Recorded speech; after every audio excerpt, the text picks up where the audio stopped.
guys, welcome back to some more AFK Arena. Today we're back over on the test account and the patch notes literally just came up, and I think it was just a few moments ago, 12 minutes ago. So the patch notes for July 24th version update are here, which includes the new event. Now, we have seen this event, we have tested this event. This event is pretty long when it comes to over on the companion server. This is the Golden Frontier. So I want to run through and kind of show you the ancient legends say the Gold Sand province. And again, the way this works is it's almost like a giant game of Risk. So you're broken into kind of different segments. Right here, divided randomly into 12 leagues, which are different segments within the map. So those leagues are assigned to a map. Then you attack from that point. So it's almost like you follow the path. You follow the paths to other towns and other castles, other villages, and there's resources you pick up along the way. So it is pretty interesting to see that they did pull this over. Now, a lot of problems that we've seen with beta versions, we actually ran, I believe it was, correct me if I'm wrong, 4 iterations of the Golden Frontier over on the companion server. So, and the big thing here was right here, 4 days of enrollment, 28-day event period. That was where a lot of players were kind of getting burned out. You have a solid month that this event is going to be going on. So that is really big. And then the 2-day calculation. So when you look at this in the entirety, you're talking what, 28, 30, 34 days for the single event. A lot of players were kind of getting burned out just because it was such a long period to come in here, because if you don't come in and collect the resources and kind of you have to rally against other places and work together as a team. And I believe they reduced it down to 160 players into each of your leagues. So we're going to have to see what it looks like. But overall, you get a lot of resources out of this game mode, which I definitely like. The event period contains 4 phases. Players will unlock and fight through new areas, which again, it's almost like a capture the flag with one main place that you're looking to get to in the middle. Each day will be divided into the rally phase, the battle phase, calculation phase, certain fixed time slots. There are some little wrenches that they throw in there. So rally phase, league leaders and league deputies declare war on cities. That is where the rallies begin. Then the siege is when you actually attack, and then calculation of what you actually do. Now, unique mechanics. This again is part of it.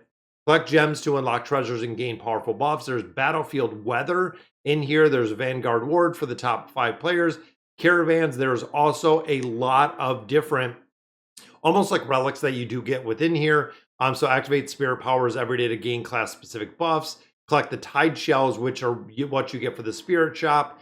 And then there are a couple like mini things in here that you can do as well. Again, we're going to have to break this down because there's going to be a ton.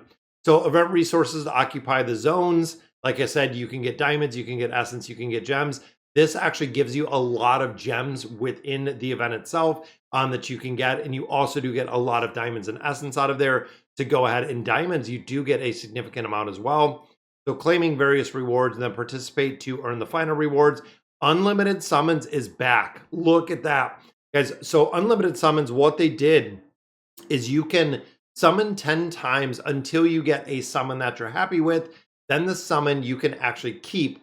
So with this summon, you are looking for an awakened hero, a celestial, and a Hippo, or even 2 out of the summon itself. You can again keep summoning. This was such a very cool event to go in here and just continue to summon over and over and over until you got a summon that you're happy with, which again, usually had the awakened hero of your choice, usually had the celestial or the Hippo of your choice, and 1 or 2 other heroes like a 4-pull.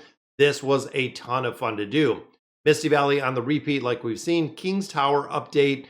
So added the new floors. So now going to 20, reduce the difficulty. So now it's going to 2,800 floors, which is kind of crazy. And then the regular tower goes to what, 1650. Celestial Sanctum throws another 20 floors on there.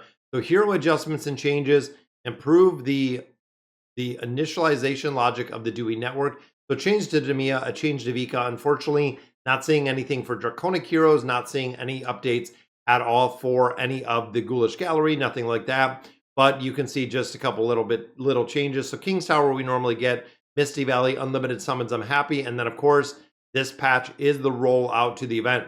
Now you'll notice in here that we do not have any heroes. That is because the crossover is coming with solo leveling. They usually announce it separately, but right now with the patch update, like I said, the Golden Frontier is going to be here tomorrow. On the test server, I will hop over here. I will go through this. But as you know, it's going to be 4 days before you can really do anything. That's going to be the enrollment event. But that way we're even a little bit ahead. Or if you look at the companions videos, some of them might be a little bit confusing because it's not the final season. Again, we did beta version, I believe beta version, then final version, or it might have been 2 final versions within the Golden Frontier itself. We're going to have to see exactly what that looks like. But all right, guys, so no update, unfortunately, for solo leveling at this point. We're going to have to keep aware and really keep on top of it. But let me know in the comments what you guys think. And as always, thank you guys for watching.